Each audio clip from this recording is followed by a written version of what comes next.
Ya, Assalamualaikum warahmatullahi wabarakatuh. Prasat kita pada hari ini adalah perawatan infus. Nah, sebelum kita melakukan perawatan infus, prosedur perawatan infus pada pasien, yang perlu kita lakukan pertama kali adalah melakukan persiapan alat, atau di dalam tahapannya itu adalah tahap prainteraksi. Prainteraksi itu dimulai dengan melakukan cuci tangan terlebih dahulu. Jangan lupa cuci tangan 6 langkah. Kemudian setelah itu kita akan menyiapkan alat-alatnya. Alat-alat apa saja yang disiapkan? Di sini sudah ada, kita lihat bersama. Ada sarung tangan steril yang masih dalam kemasan. Kemudian ada sarung tangan bersih, 1 buah sarung tangan bersih. Ada 2 buah kom, yang satunya berisi swab alkohol, yang satunya lagi kom kosong. Ini bisa kita gunakan untuk mengisi dengan NaCl. Gunanya adalah untuk membersihkan area penusukan, area infus. Kita bersihkan daerah tangan kita dengan menggunakan cairan NaCl. Kemudian setelah itu ada kasa sebagai dressingnya, sebagai balutan di atas tempat penusukan. Lalu ada plester sendiri, di sini kita pakai HIPAFIX.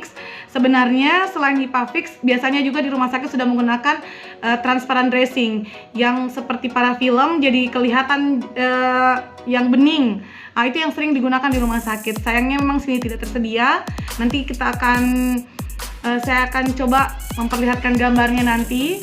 Jadi ini kita hanya menggunakan HIPAFIX di sini, dan yang terakhir adalah bengkok.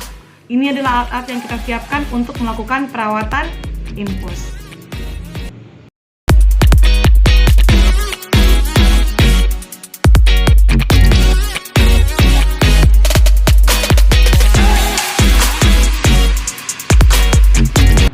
Assalamualaikum Bu. Waalaikumsalam. Perkenalkan, saya Sister Dewi. Hari ini saya yang bertugas di ruangan ini. Sebentar ini saya akan melakukan beberapa tindakan di ruangan Bu Fitri. Salah satunya adalah ini kan kebetulan saya cek tanggal pemasangan infusnya. Di sini tertera tanggal 26 Oktober. Berarti di tanggal 29 hari ini harusnya infus ini sudah dilakukan perawatan. Sebentar kita akan cek Bu Fitri apakah ada rasa sakit mungkin yang dirasakan di daerah tempat penusukan. Kalau memang terasa sakit, berarti infus ini akan digantikan dengan infus yang baru. Kalau tidak, berarti kita hanya akan membersihkan dan mengganti plesternya saja. Mungkin tindakan itu akan dilakukan sekitar 10-15 menit. Bagaimana Ibu? Ibu bersedia? Bersedia. Ya, kalau begitu saya siapkan alatnya dulu. Setelah itu saya akan kembali ke sini. Saya permisi Bu Fitri.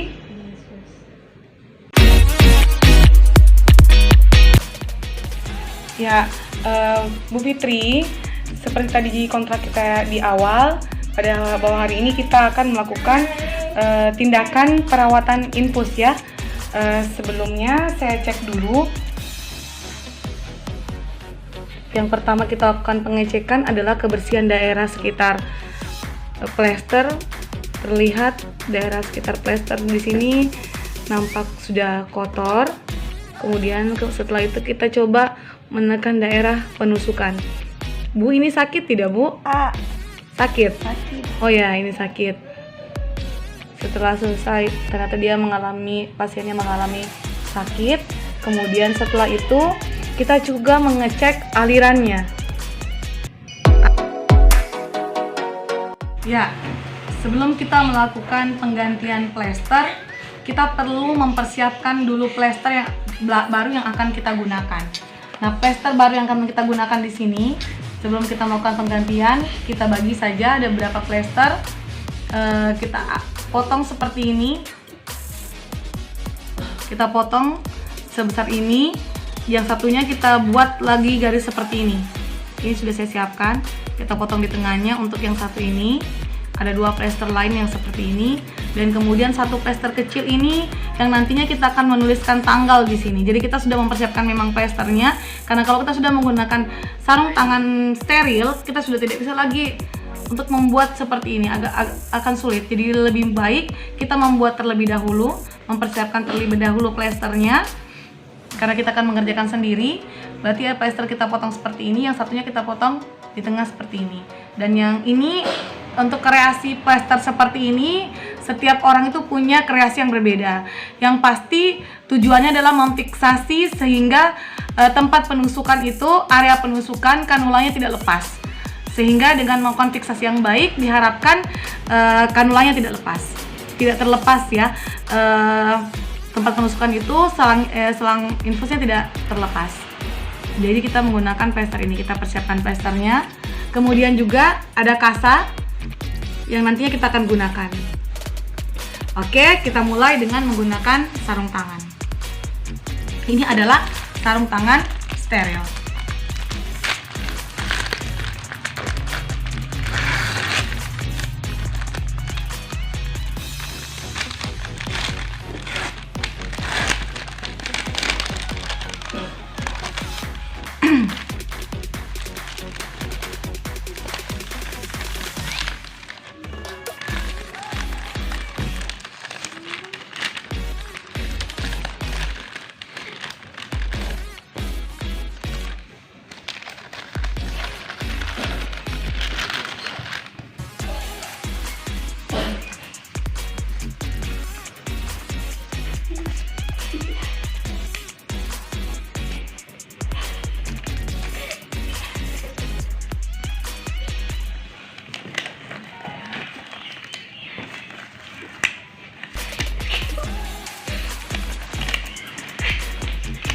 Ya, ini sudah terpasang seperti ini.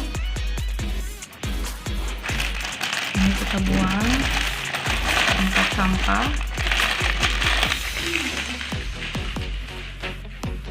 Kemudian setelah itu kita membersihkan area yang sudah kita lakukan pengambilan tadi. Sudah kita buka tadi plesternya, kita bersihkan lagi areanya menggunakan alkohol swab.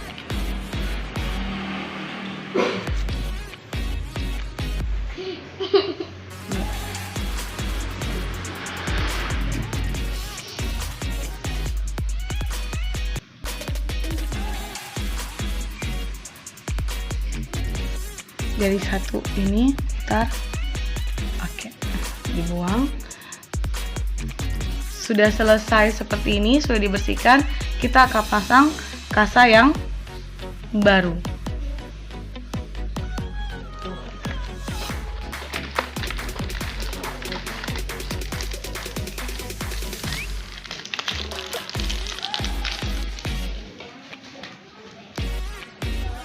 Kasanya kita lipat seperti ini, kemudian akan ditutup di area ini ya. Ini akan ditutup seperti ini.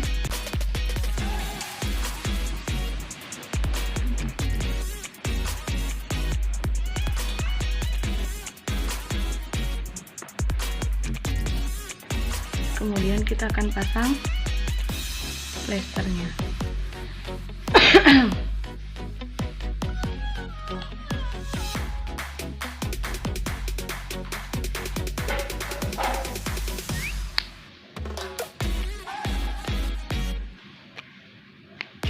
Ini akan dibuat silang.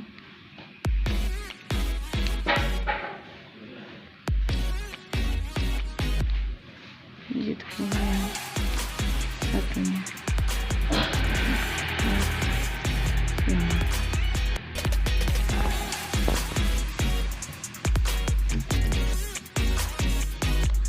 Ini kreasi ya, bisa juga dengan teknik yang lain. Sebenarnya alangkah lebih mudah kalau misalnya ini dilakukan menggunakan transparan. Jadi ada transparan, nanti saya akan di video ini akan saya munculkan gambarnya untuk memudahkan kalian pada saat untuk melakukan penggantian kasa seperti ini. Alangkah baiknya kita menggunakan transparan karena biasanya memang di rumah sakit sudah ada itu. Nanti ini akan diikuti sesuai dengan ukuran ininya ya, ukuran kasanya.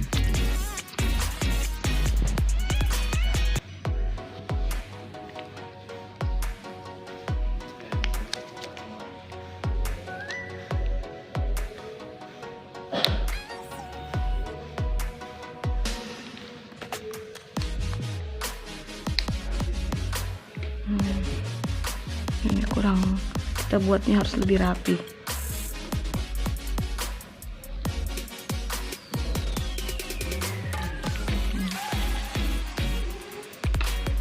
plesternya.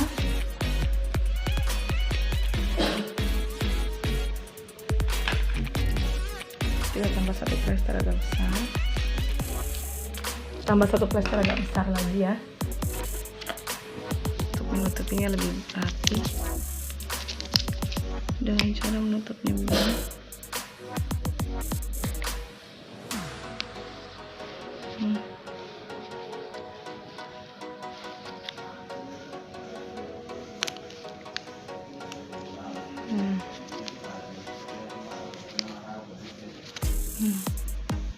Setelah itu kita pasang seperti ini.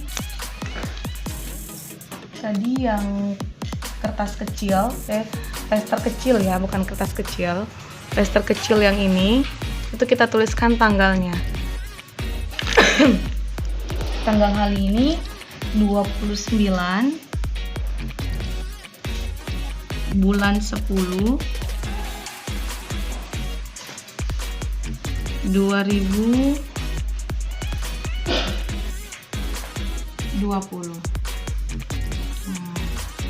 Ini menandakan bahwa kita sudah melakukan perawatan di tanggal 29. Sehingga nantinya pada saat dilakukan perawatan berikutnya, perawat yang akan melakukan perawatan tahu bahwa terakhir dilakukan perawatan itu di tanggal 29. Kita pasang di sini agar mudah dilihat ya. Nah, seperti ini. Ini mungkin kurang rapi. Nanti kalian bisa mengukur sendiri Hipafix-nya. Ini namanya Hipafix ya. Plester yang putih ini Hipafix. Mengukur sendiri Hipafix-nya sehingga menutup kasanya dengan baik. Jadi saya ulang lagi bahwa penggantian plester dan penggantian kasa, bisa dilakukan ketika tidak ada sama sekali area yang bengkak di daerah sini, tidak bengkak sama sekali, tidak ada kemerahan, tidak bengkak, tidak ada sakit pada saat saya melakukan penekanan, dan kemudian aliran infusnya lancar masuk ke dalam selang. Jadi tidak ada hambatan aliran infus. Itu berarti kita hanya menggantikan kasa dan plesternya. Terlepas misalnya ada darah di sekitar sini kotor, kita gantikan saja plesternya. Tapi ketika alirannya tidak lancar, kemudian ada pembengkakan di daerah sini, area merah, pembengkakan di sini, dan sakit pada saat saya melakukan penekanan, alirannya tidak lancar, maka infus ini kita lepas. Akan digantikan di tempat yang lain, penusukannya di tempat yang lain, bukan di tempat yang sakit. Ya, jika tadi aliran infusnya tidak lancar, ada pembengkakan di daerah penusukan, maka infus itu harus segera kita lepas. Sebelum kita lepas, yang kita lakukan pertama kali adalah mempersiapkan plesternya. Di sini saya sudah menggunakan kembali sarung tangan steril saya sudah saya gunakan. Nah, kita sekarang mulai membuka. Kita menggunakan alcohol swab. Ini kita pelan-pelan lepas.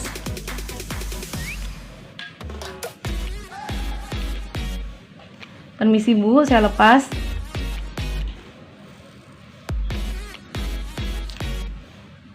Kalau sakit dibilang ya Bu.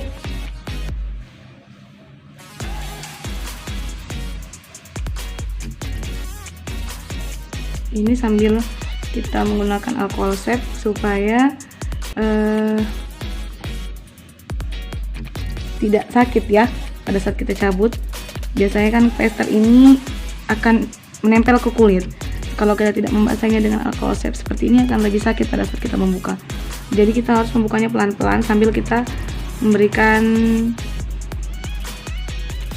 melalui alcohol swab. Ya, kita pelan-pelan buka. Nah, ini sudah terlepas. Kemudian ini kita lepas pelan-pelan. Ya. Iya. Oke.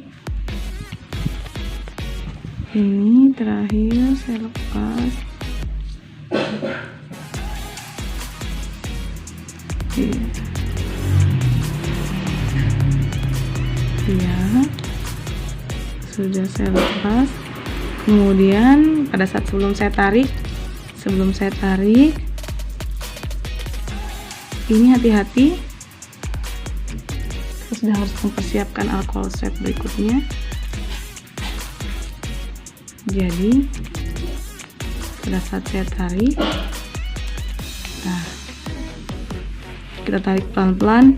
Permisi ya Bu, saya pelan-pelan tarik. Ya, langsung kita tutup daerah itu. Jangan sampai darahnya sudah mengalir keluar, kalian belum menutup menggunakan alcohol swab. Sudah selesai ini, saya tutup. Saya ambil plester. Saya sudah menyiapkan tadi plester. Saya akan plester. Saya plester.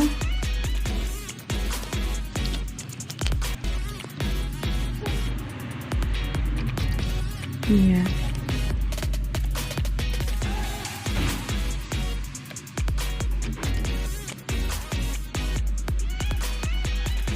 Ya. Agak ini ya.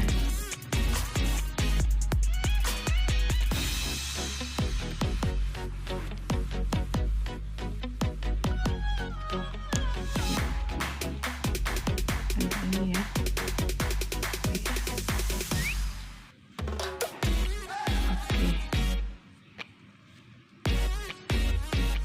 Seperti ini. Ini adalah cara meng-up infus atau melepas infus ketika area tempat penusukan sudah bengkak, sakit, cairannya juga tersumbat, sehingga infus ini harus segera dilepas dan nantinya akan dilakukan penusukan infus lagi di tempat yang lain, bukan di tempat yang ini. Jadi kita sudah tahu cara melepasnya. Kita tadi pelan-pelan melepas, kemudian setelah itu kita pasang alcohol swab seperti ini dan kemudian kita pasang plesternya di tempat penusukan. Jangan sampai keluar darahnya sampai menetes ke bawah ya. Jadi diantisipasi dengan segera memasang alcohol swab seperti ini. Setelah itu pasang plesternya. Ya, kalau misalnya di rumah sakit nantinya cairan infus ada yang habis di rumah sakit dan kalian disuruh mengganti cairan infus dengan cairan yang baru, yang pertama yang kalian lakukan adalah dimatikan dulu. Jadi ini mematikannya ke bawah. Karena kalau ini dikasih naik, nyala ya, alirannya ada, nyala. Jadi kita matikan dulu ke bawah, kita matikan seperti ini. Setelah kita matikan, kita lepas cairannya. Kita tarik keluar, kemudian setelah itu kita ambil cairan botol infus yang baru, kemudian kita masukkan lagi seperti ini. Jangan lupa mengisi ininya. Kalau penuh seperti ini kita bisa tekan, nah, seperti ini. Kemudian setelah itu jangan lupa ini diatur kembali, diatur tetesannya. Nah, bagaimana cara mengatur tetesan infus? Mari kita belajar bersama.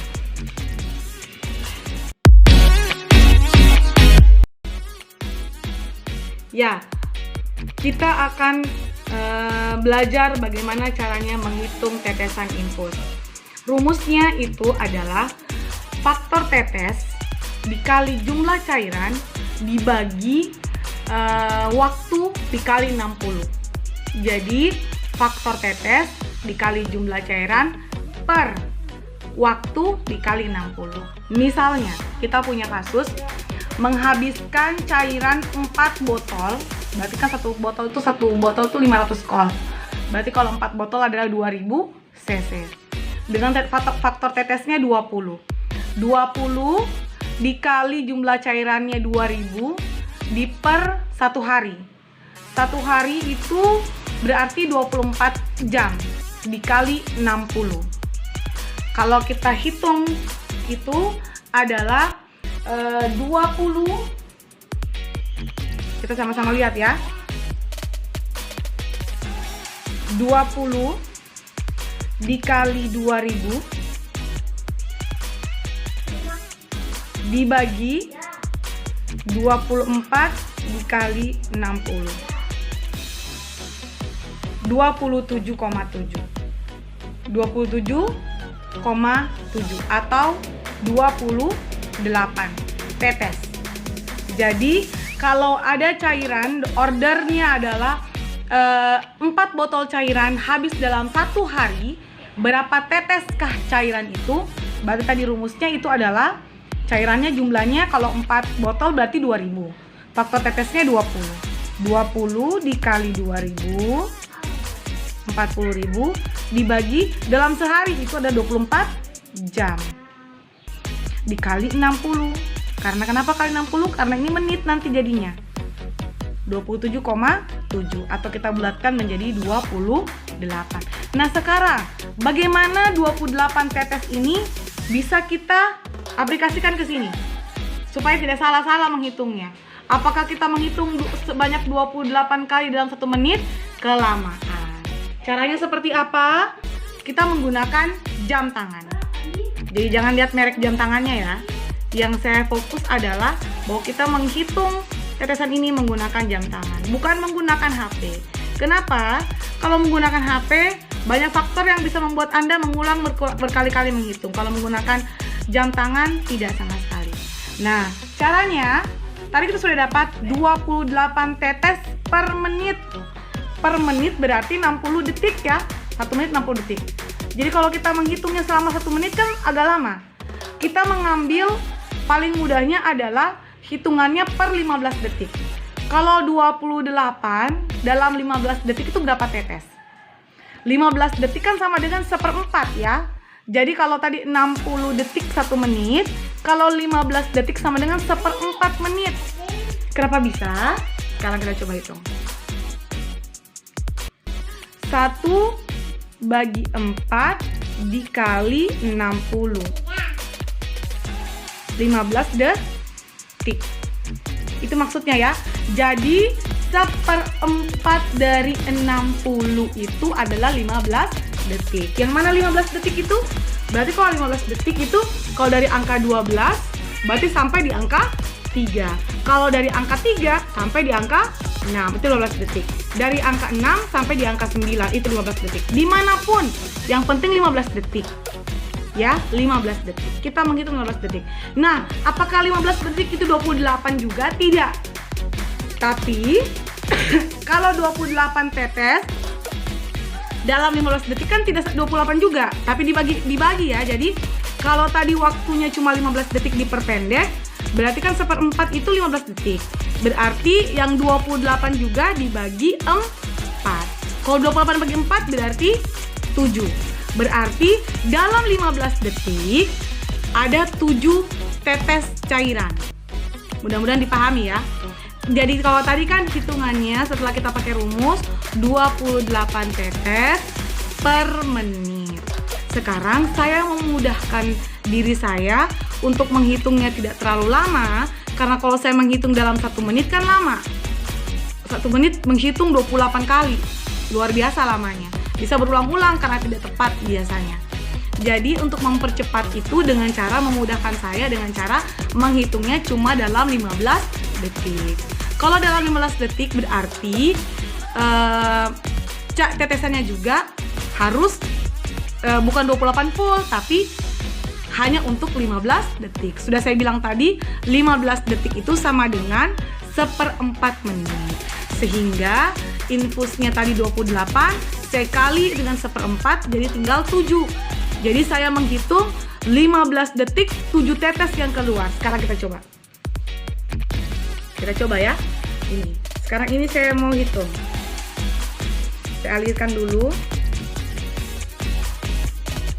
Nah, kita lihat. Ini kan tetesan begini kita atur. Oh, agak cepat ini. Nah, coba sekarang. Saya hitung ya. Saya hitung. Ini mudah-mudahan kelihatan. Sambil kita lihat. Mulai hitung. 1, 2, 3, 4, 5, 6, 7. Agak lambat. Berarti agak cepat lagi.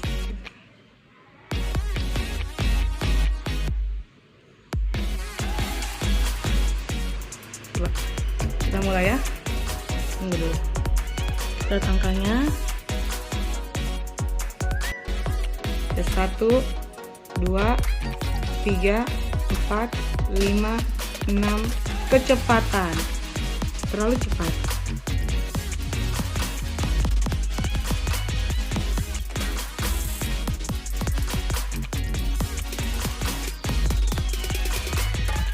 Oke, coba kita mulai ini ya. Kita hitungnya pas yang ketiga ya.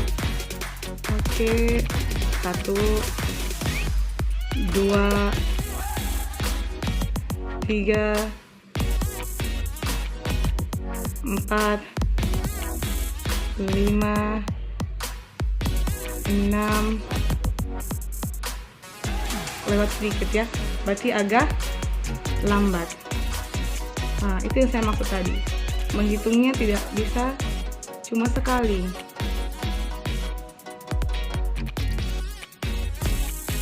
Nah, ini pelan-pelan kita coba perlahan sedikit. Mudah-mudahan ini gitu ya.